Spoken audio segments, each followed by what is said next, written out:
Ever see a crisis hit the headlines and think, that could be my company tomorrow? Or, that could be me? If you've listened to this podcast, you know that I've guided countless leaders through their worst PR nightmares. Now I'm sharing my indestructible PR framework in a live masterclass, the 7-sentence crisis cure. In just 1 hour, you'll learn the exact formula I use to turn chaos into control. Join me for a real-time crisis response demonstration where I'll show you how to own it, explain it, and promise it. The 3 steps that can save your reputation by writing that 7-sentence crisis cure. Register now at mollymcpherson.com/7, SEVEN, and get ready to master crisis communication like a pro. That's mollymcpherson.com/7. Join me for a real-time crisis response demonstration on January 29th at 2 p.m. Eastern Time. Don't let a crisis catch you unprepared. Hey there, welcome back to the PR Breakdown. I'm your host, Molly McPherson, and this is the podcast where we dissect the biggest moments in public relations and public discourse. We want to figure out what's really going on behind the headlines. Today on the podcast, let's just talk about Donald Trump's second inaugural address. I wanted to speak about the address only. That was my plan for this podcast. But there was so much happening behind the scenes that I had to include it. Now, I have to be honest here. I just finished a live on Patreon. I usually start on TikTok live, and then I move people over to Patreon. And we talked about the inauguration. My guest was Michael Jamin. He is an Emmy-nominated writer, screenwriter, comedy writer. He's a good friend of mine. He's on TikTok as well. He wrote the book A Paper Orchestra, and he's worked behind the scenes on so many television shows out there. And a lot of the people who attended the live with us were familiar with his work. So we had a lot of fun chit-chatting about everything. But we spent a lot of time talking about the inauguration. And a number of people, admitted that they didn't watch it. And even friends of mine, like I would ask, but me, I had to watch every minute of it. Now, the recap of the inauguration setting. Donald Trump becomes the 45th person to be inaugurated as the 47th president of the United States. So wrap your head around that one if you haven't done that already. Also, Vice President J.D. Vance was sworn in, and you all know about him. He's author turned politician, and now he is the vice president. And the ceremony was held at the U.S. Capitol Rotunda, and it was moved indoors due to the weather. Now, let's start here, shall we? Now, fun fact, I mentioned this on the live tonight. I attended President Trump's first inaugural address, or his inauguration, back in 2017. Had insider access, family member worked for the FBI, and we were able to get tickets. And I told the kids, we have to go to this inauguration. Because if you remember at that time, when he was inaugurated, it was the same time that there were all these marches for women. If you remember, the pink hat era, and all of this was happening in Washington, D.C. So for my kids, and it was just 3 of my kids, because I think my daughter Rory, I can't remember. She was at a prep school, and I think she had sports or something. I can't remember, but she couldn't join us. But I just had the 3 kids with us. And the inauguration was incredible. I mean, we did have tickets that were really, really close up front. So we could see President Trump right there. We saw all the people on the dais. And even we were kind of high up on the U.S. Capitol steps. And I remember looking back and seeing the crowds and thinking, wow, this is a big crowd, but I wonder if it's as big as previous crowds, like President Obama's crowd. And sure enough, Sean Spicer, the press secretary at the time, said Trump was saying that this was the most, record-setting crowd ever for inauguration. And people from the Obama administration were saying, not so fast. So then we're hearing that it was moved indoors to the U.S. Capitol Rotunda. Personally, I don't have any inside information, but if you just look at the characteristics of a person and President Trump kind of as a leader, he's very, very concerned with appearances.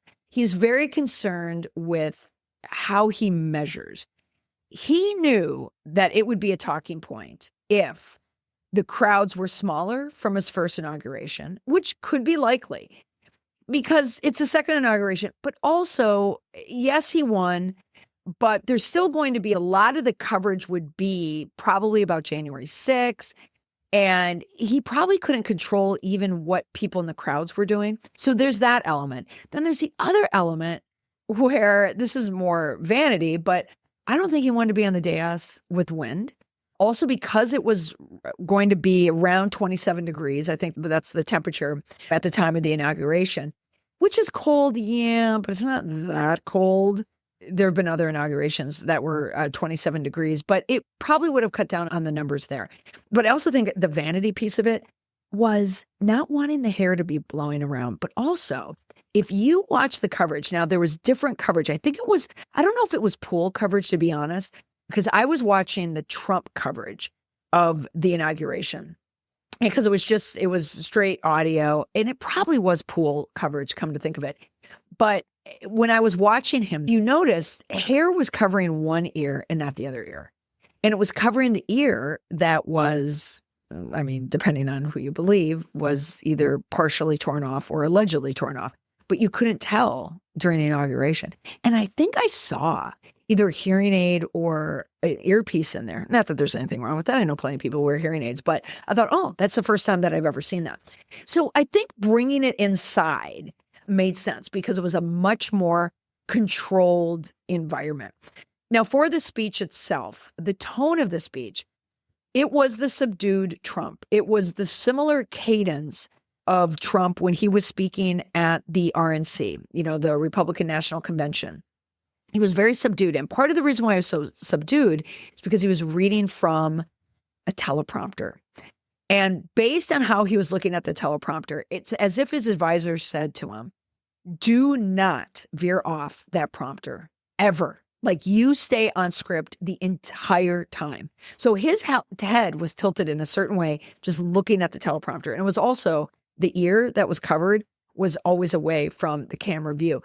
But that intimate audience also created a different televised dynamic because we didn't have the long shot. We couldn't see the vast crowds, and shots of the dais and shots of the crowd and shots of the Capitol. It was only indoors and it was that straight shot.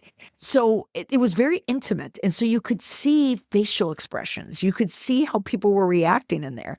For instance, when President Trump announced that he was going to change the name of the Gulf of Mexico to the Gulf of America, you could see in the camera shot Hillary Clinton and former President Clinton sitting next to her with this very confused look on his face.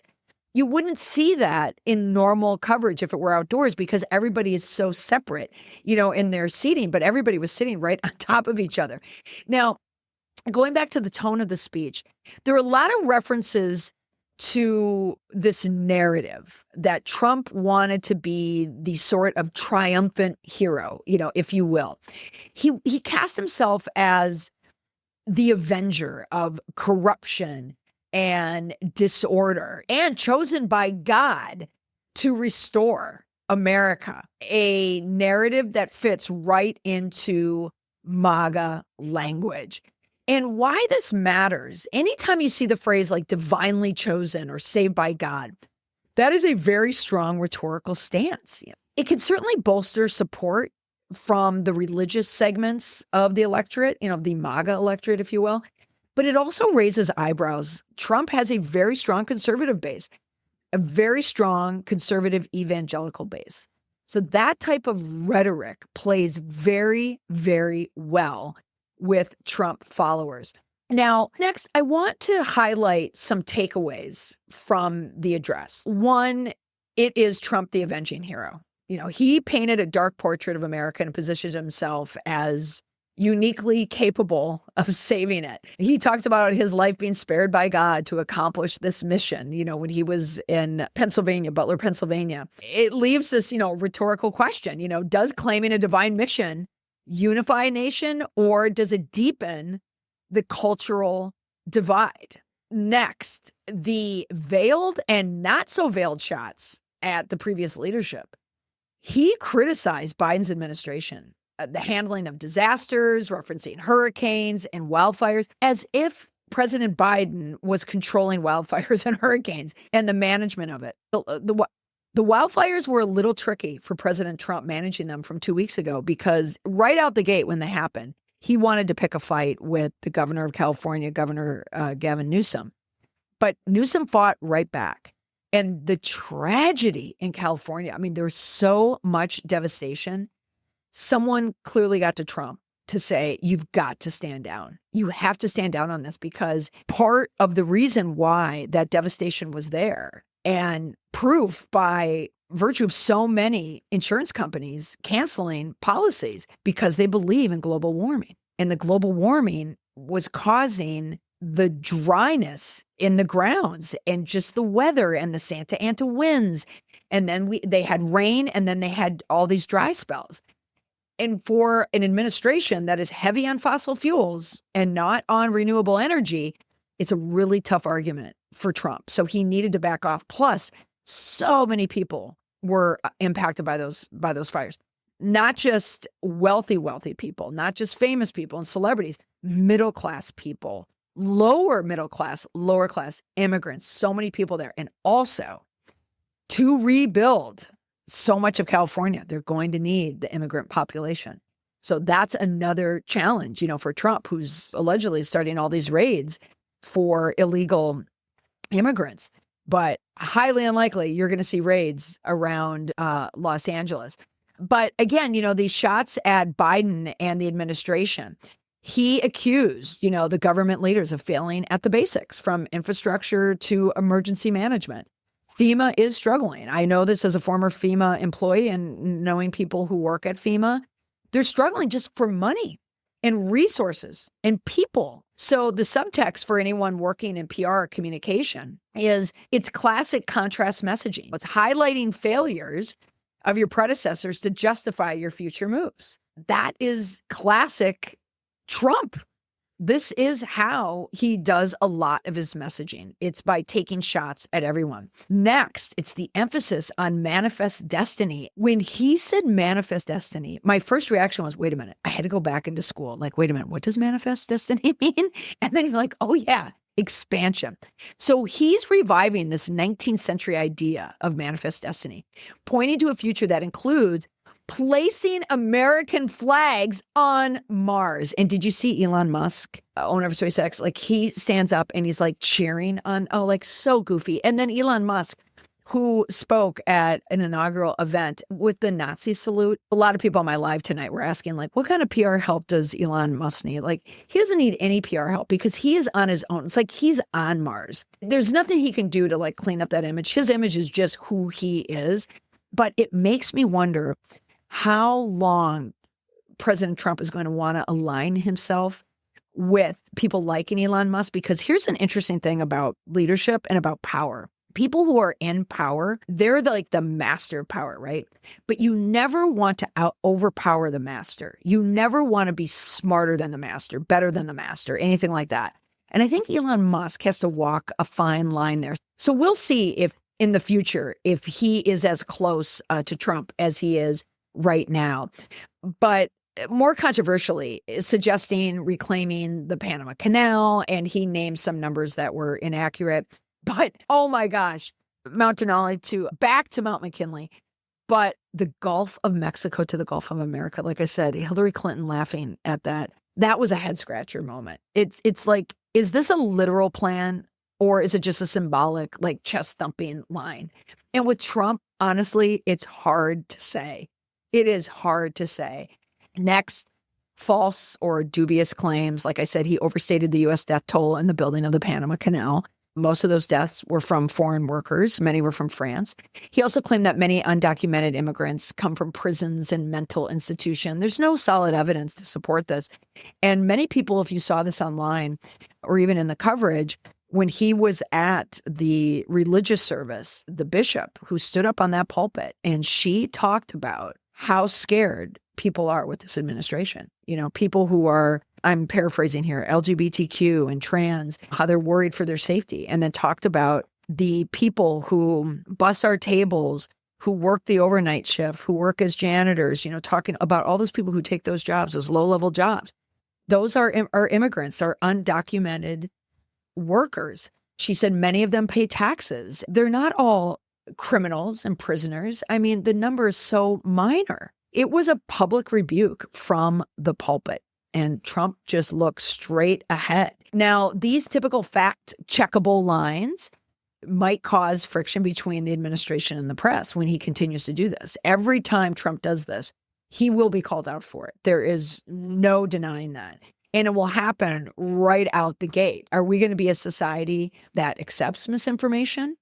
Or do we call it out even more because we're starting to hear it more? Next is the weaponization of government, but no explicit retribution. So he slammed the, quote, radical and corrupt establishment and vowed to end the weaponization of the Justice Department. He felt that the Biden administration weaponized the Justice Department against him. But why it was difficult for him to do that is because he's someone who is known for targeting opponents. So he didn't explicitly pledge to go after his political enemies. Many anticipate investigations that might happen anyway. So the key, PR angle here is, Trump frames himself as a victim of government overreach, while many critics, are pointing out that he has a history of pushing the DOJ to target opponents. So is it contradiction or cunning strategy? All right, now, so here are some of the interesting moments that I noticed watching, because yes, like I said, I did listen to the speech. Now, for the attendees of the inauguration itself, I mean, there were several former presidents who were there: Obama, Bush, Clinton, and Biden. The array of tense expressions mixed with the smirking of President Obama and President Bush smirking at each other. President Clinton looked confused most of the time, like just kind of stunned.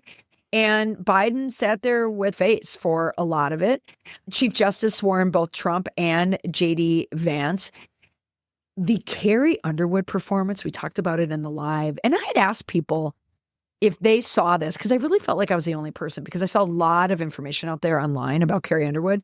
Some people were praising her singing. Some people, of course, making fun of her. The Daily Mail had an article saying that she threw a snit fit because of the music. Now, if you watched it, there was like over a minute delay where they announced Carrie Underwood. She walks down and then she just waits there. She was holding the mic because they were waiting. She was waiting for the music to play. But in these inaugural events, or if there's any event, at the Capitol, they have a tape that plays along with their live singing. And that's not just Carrie Underwood. That's all the artists do that. For any administration, they do that because it is tough to be such a natural singer in the open environment like that. But when you're brought into the Capitol like that, indoors, and the planning was so quick, so you could see that everything wasn't effortless in terms of the flow and the planning. And this was a real botch job, because I think what they were struggling with was the backing tape. How do we sync the backing tape with the music when it's in this hall with the acoustics, how they are? And then Carrie Underwood was singing over that backing tape. Maybe it was just me, but I thought I saw that tape end before her. Like the timing was definitely off. I felt for her. I think she sounded amazing. I can't imagine how stressful that would be. And if she threw a hissy fit leaving there, it's like, what? Welcome to the Trump administration. Because that's how a lot of the messes are. But also on day one of administration, I mean, that is tough to get that organized. A lot of people were really calling her out for performing at this inauguration. A lot of people disappointed in Snoop. They're saying, he would do anything for a buck. But I have to give Carrie Underwood some credit there, because that would be incredibly stressful. Then there was the fashion. Melania, that hat. Oh my goodness, that hat was pulled so low you could barely see her eyes. Make of that what you will. On the live, many people said she looked like the Hamburglar, Spy versus Spy. That magazine, which made me laugh. But so many people, oh my gosh, we're making jokes about that hat, that the boys were playing Frisbee with it afterwards. I had to look at it and think, okay, what was she thinking? What was behind the hat? And if you saw President Trump try to kiss Melania, he couldn't kiss her under the hat. He couldn't, he missed her lips. Me thinks that that hat was definitely intentional. The outfit that she wore looked like it could have been worn for cold weather in her inauguration outfit anyway, but she did not show even an ounce of skin, which she didn't for the first inauguration either. I loved her inauguration outfit the first time, that light blue with the gloves and that cowl neck. It was absolutely beautiful. So she looked a little pinned in, for this inauguration, but she is so checked out of all of it. You could tell. It's almost as if she walked in and then she walked out, and went right back to New York. But that hat was absolutely epic. Also, Barron Trump, President Trump's son with Melania, he drew a lot of social media buzz. A lot of people always talk about how tall he is because he's taller than most people in that room. He's taller than his parents. He's a very, very tall kid. But I saw clips of him, people were applauding him and he kind of wanted more applause. So he's definitely stepping out of the shadows. He's in college now. I think he's at NYU. And I think we're going to see a lot more of Barron Trump. Now, when we talk about the themes, the PR strategy, again, this is all about America first. That's what the Trump administration, the second time around, is going to be, this presidency. He's revisiting a lot of the same slogans, banking on the same brand recognition. It shows like the comms angle on this. Lean on a tagline that works. Make America great again. It's brilliant. It works. You put it on a hat, you put it on a color, it makes sense, and people remember it. Love it or hate it, people know it. The speech was also really about unity versus division. There's a lot of division, obviously, between two sides here. Trump wants to really coalesce the unity within his base, but also the moderates. He wants to bring other people over as well. Then, of course, the divine providence messaging. Speaking that his life was spared for this greater calling. We'll see if he will keep language up like that. But, Trump's not known for striking emotional chords. He certainly did in this inaugural address. He repeated, "We will not allow that to happen," which appeals to fear and determination. And he also made a point of telling Americans that he hears them, especially minority communities, which might be the effort to expand or cement that electoral support beyond his typical base for other Republicans, because they don't want to lose a house in 2 more years. So how this will likely play out in the media, focusing on fact-checking what the potential controversies over false claims, like even from the speech, like the Panama Canal death toll, the prison narratives, the alternative fact storyline might come back again. So for PR pros out there, we now need to anticipate any ongoing corrections. Is any company out there, a spokesperson, just going to do the Trump method and just kind of create their numbers? We're going to have a lot of diplomatic ripples, especially when he's renaming bodies of waters and mountains and trying to reclaim land like the Panama Canal. There's going to be some implications there, and there's certainly going to be domestic policy implications as it relates to immigration, climate measures. He's undoing a lot of, what Biden did for renewable energy. But what is the public perception going to be? Will this re-energize his base? Does it scare off the moderates out there?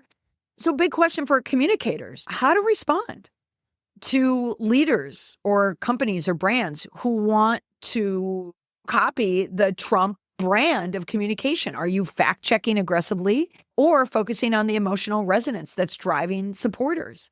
Are you just going to say anything to rev up your base? Or are you going to stick to the facts? But maybe there isn't going to be as much of a push from the public perception because of a Trump presidency.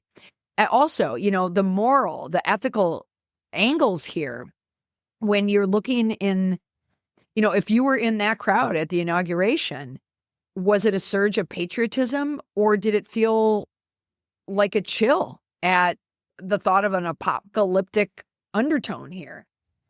If you're anyone who's not a white male, do you have something to worry about? And you want to have that empathy check, I think, if you're a communicator. This speech might provide reassurance for some who feel the system is stacked against them. But for others, it could be like a dog whistle for authoritarian tendencies. There was just so much going on there. And I found it enjoyable to watch. I really did. My first note was Lauren Sanchez, Jeff Bezos' fiance, who's someone on my live tonight told me their wedding is going to be in Aspen, Colorado. It's going to be $600 million. And Michael Jamin, who was on my live tonight, he said, how many crab cakes do you need? Like $600 million. That's crazy money between the plastic surgery and the bustier, like the white bustier. And you saw the memes of like Mark Zuckerberg who was sitting next to her, like looking down at her chest. That was interesting to me. Also wondering, like, where's Kimberly Guilfoyle, Donald Jr.'s girlfriend? He dumped her just right before the election or right after the election. She's now the ambassador to Greece. So daddy had to give her ambassadorship to get her off of Donald's tail. But Donald Jr. was there with his new girlfriend, but Kimberly was there as well with her son. But there was just so much going on. And I just found it to be fascinating. I know a lot of people out there probably didn't watch it. But even if you're not a Republican or you are staunchly against Donald Trump, if you work in comms, I highly, highly, highly recommend that you watch the address. Watch it for the communication. Because love or hate President Trump, he knows how to call a base forward. All right, everyone, if you found this episode insightful, don't forget to subscribe, leave a review, and share it with anyone who's obsessed with PR strategies and crisis comms, as we all are. Also, this is a time that I want to tell you that I have joined Substack. You can find me under the PR Breakdown with Molly McPherson. That's the name of this podcast. So you can look up Molly McPherson or the PR Breakdown. It will bring you there. I have different levels of membership. I have a free membership where you will receive a post from me every week highlighting ideas, thoughts, and lessons from weekly podcasts. You'll also get links to ongoing lives that I'm going to have on YouTube. And then I'll have a second membership that will be a paid membership. That's $7. And that membership, you're going to get more of the insider off the record information from me.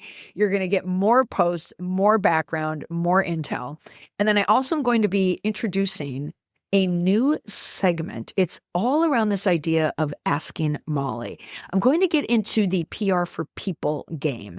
I love talking about public relations, whether it's with my clients, people on social media, or you listeners to the podcast. I love the PR of it. But if you know me well, or if you listen closely, a lot of what I talk about is just the personal PR. It's just the personal communication tactics. It's the personal battles. It's the personal challenges that people have on their own or together. It's like PR for people problems.